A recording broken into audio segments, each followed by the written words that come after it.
How to make your personal ringtone on iPhone.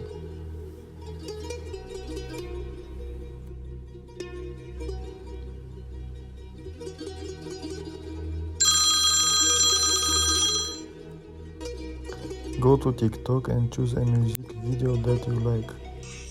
Save this video.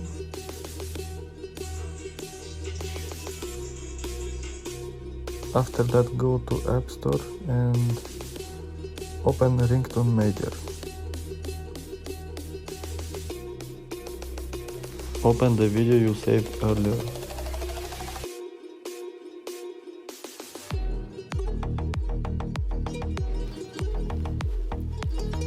And export to GarageBand. Hold on this video. After that, press share button, choose ringtone, continue, and here you need to write your song name. After that, choose export button. Now go to settings and find your own music.